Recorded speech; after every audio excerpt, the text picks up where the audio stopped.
Thankfully, somewhere along the line, I learned to listen to my little inner voice, the one inside of me.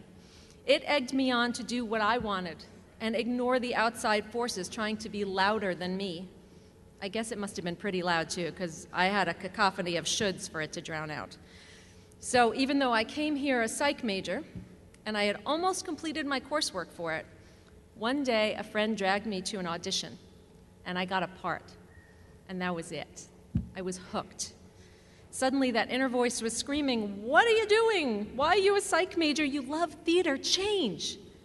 But everyone else was telling me, "But you only have 2 more classes to complete the major. You should finish."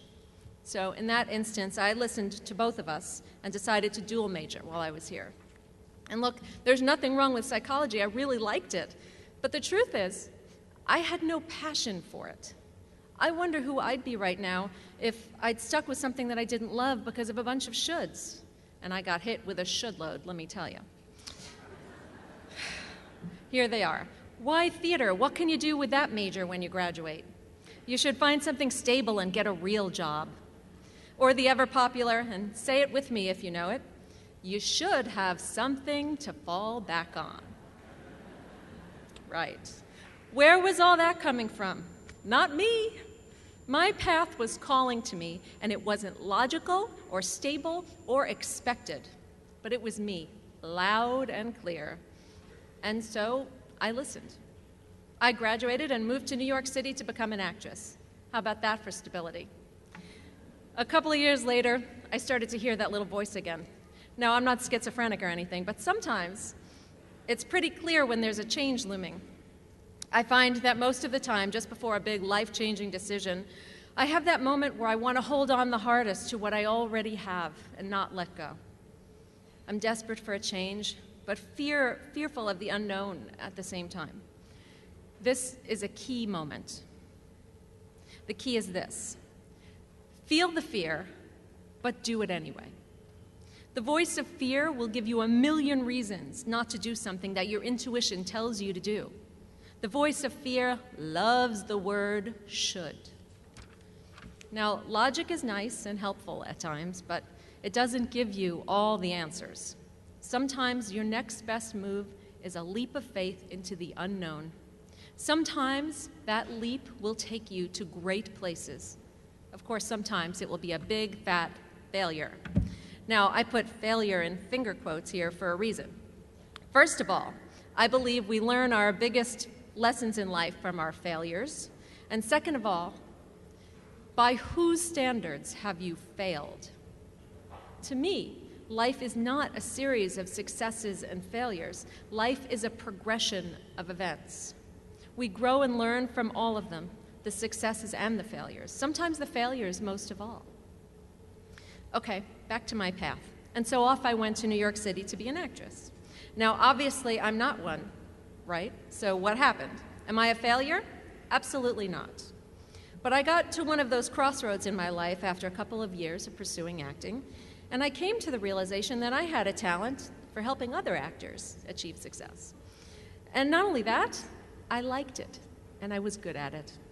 So I could have set all that aside and forced my will back onto my own acting career, but I took that moment to think about what I really wanted, to listen. It was time to take the next step on my path, and that step was teaching. I went to graduate school with the goal of teaching college theater. I knew I was good at teaching. It fulfilled that creative buzz that I needed. So instead of holding fast onto that first thing, I listened to myself and followed a different road, and off I went to grad school. And teach I did. I was happy, on my road to professorhood. But I'm not a professor now, am I? Nope. So am I a failure? Nope. Although I knew it was something I might get back to someday later in my life, I stayed on that road until another door appeared in my path, and another illogical move was born, and off I went to Los Angeles. And by the way, I had absolutely no idea what I was going to do when I got there, but off I went. Now, all of you folks that live by your shoulds are probably making a lot of judgments about my changes of career, none that I didn't already make about myself. However, I didn't live by those judgments. They didn't rule me. I heard them and acknowledged them and moved on.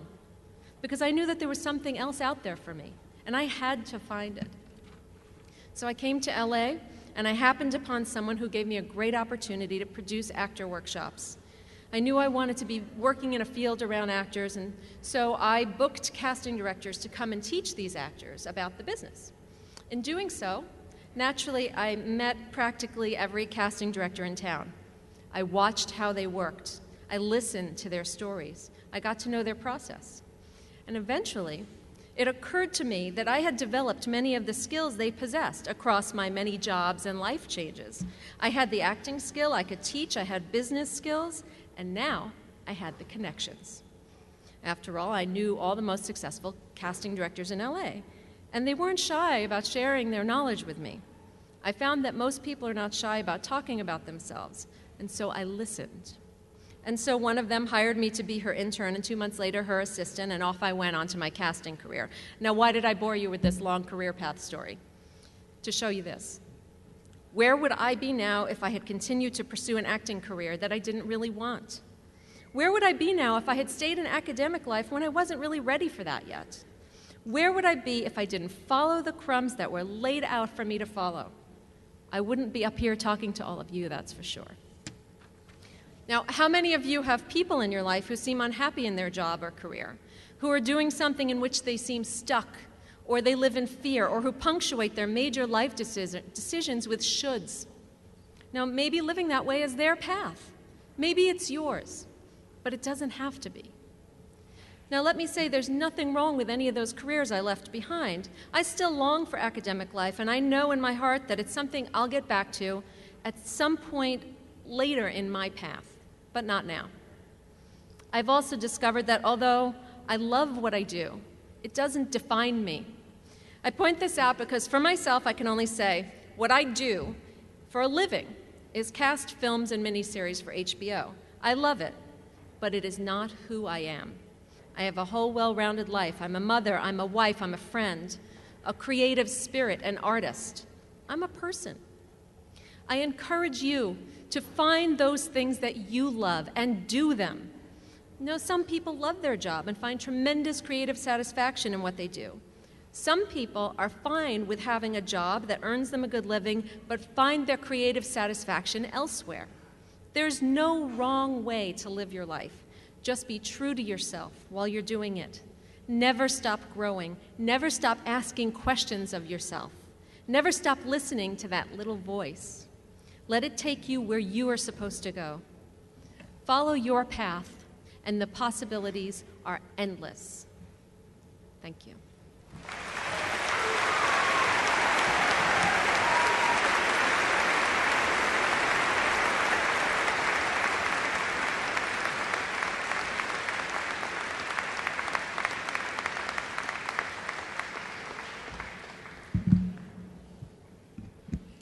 Thank you, Amy Jo. Just fabulous. Thank you so much for those comments.